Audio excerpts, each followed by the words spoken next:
നിലമ്പൂരിൽ നിന്ന് സെയ്ഫ് ഹുസൈനുദ്ദീൻ വിവരങ്ങൾ നൽകും. സെയ്ഫ, മുഖ്യമന്ത്രിയുടെ മലപ്പുറം പരാമർശം ഏറ്റവും ഒടുവിൽ പെരുന്നാൾ അവധി റദ്ദാക്കിയതും അത് പിന്നീട് എതിർപ്പുയർന്നതിന് പിന്നാലെ അവധി നൽകിയതുമൊക്കെ ഇന്നിപ്പോൾ UDF പ്രചാരണായുധമാക്കുന്നുണ്ട്. ഈ വിമർശനങ്ങളെയൊക്കെ എങ്ങനെയാണ് LDF നേരിടുന്നത്? നാളെ ഇപ്പോൾ പെരുന്നാളാണ്. സ്വരാജിന്റെ പ്രചാരണ പരിപാടികളൊക്കെ എങ്ങനെയായിരിക്കും?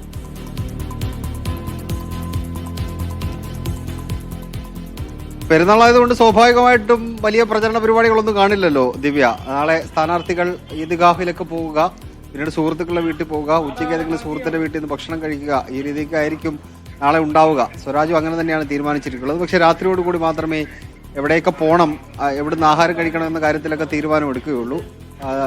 നാളത്തെ ഒരു അജണ്ട ഇത് തന്നെയായിരിക്കും. ഇങ്ങനെ വ്യക്തികളെ കാണുക, വീടുകളിൽ പോവുക എന്നതിനപ്പുറത്തേക്ക് വലിയ പരസ്യ പ്രചരണങ്ങളിലേക്ക് പോകുന്നില്ല. കാരണം അത് നാളെ ഇപ്പോൾ പൊതുജനങ്ങൾ അങ്ങനെ രാഷ്ട്രീയം കേൾക്കാൻ വേണ്ടി ജനങ്ങൾ റോഡിലേക്ക് ഇറങ്ങുന്ന സമയമല്ല എന്നുള്ളതൊരു പ്രധാനപ്പെട്ട കാര്യമാണ്. ഇന്നിപ്പോൾ എടക്കര പഞ്ചായത്തിലായിരുന്നു സ്വരാജിന്റെ പ്രചരണം ഉണ്ടായിരുന്നത്.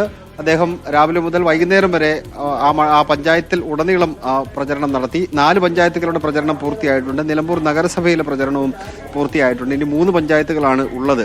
നാളെ കഴിഞ്ഞു കഴിഞ്ഞാൽ 3 ദിവസം 3 പഞ്ചായത്തുകൾ കേന്ദ്രീകരിച്ചുകൊണ്ടുള്ള പ്രചരണം നടത്തുകയും ചെയ്യും. അതോടുകൂടി സ്ഥാനാർത്ഥിയുടെ ആദ്യഘട്ട പ്രചരണ പരിപാടികൾ അവസാനിപ്പിക്കും. പിന്നെ 2ാം ഘട്ടത്തിലേക്ക് കടക്കുകയാണ്.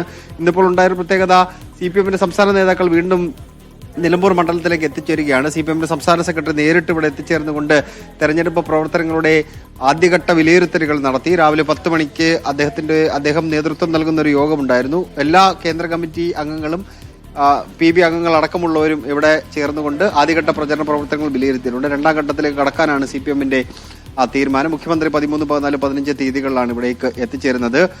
വിവിധ വിഷയങ്ങൾ ഉയർന്നു വരുന്നുണ്ടെങ്കിലും ക്ഷേമ പെൻഷനുമായി ബന്ധപ്പെട്ട വിഷയമാണ് ഏറ്റവും പ്രധാനപ്പെട്ട അജണ്ടയായിട്ട് ഇടതുമുന്നണി ഇപ്പോഴും കാണുന്നത്. ഇന്ന് രാവിലെ ചന്തക്കുന്ന് ബസ് സ്റ്റാൻഡിൽ പെൻഷൻ കിട്ടുന്ന ആൾക്കാരുടെ, പെൻഷൻ ഗുണഭോക്താക്കളുടെ ഒരു കൂട്ടായ്മ സംഘടിപ്പിച്ചു. PB അംഗം A വിജയരാഘവനാണ് അത് ഉദ്ഘാടനം ചെയ്തത്. 100 കണക്കിന് പേർ ആ പരിപാടിയിൽ പങ്കെടുത്തു. അത് എല്ലാ വീടാന്തരം കയറി അവർ പറയുന്നുണ്ട്. കാരണം 1600 രൂപ പെൻഷൻ നൽകുന്നുണ്ട്, അതിനെയാണ് അവർ ചോദ്യം ചെയ്തത് എന്നുള്ള പ്രചരണമാണ് ഇവിടെ ശക്തമാക്കി എടുക്കുന്നത്.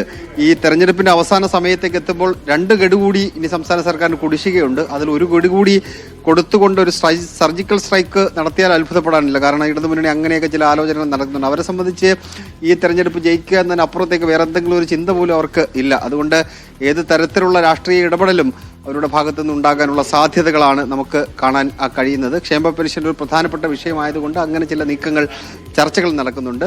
UDF-നെ സംബന്ധിച്ച് നേരത്തെ സൂചിപ്പിച്ച പോലെ പലതരത്തിലുള്ള വിഷയങ്ങൾ ഉയർത്തി അവർ ഇടതുമുന്നണിയെ പ്രതിരോധത്തിലാക്കാൻ ശ്രമിക്കുകയാണ്. നാളെ ഇപ്പോൾ കാര്യമായ പ്രചരണങ്ങൾ ഒന്നും തന്നെ ഇല്ല. പെരുന്നാളാണ്. പെരുന്നാൾ എല്ലാവരും ആഘോഷിക്കുന്നതിനൊപ്പം തന്നെ സ്ഥാനാർത്ഥികളും പെരുന്നാൾ ആഘോഷിക്കും.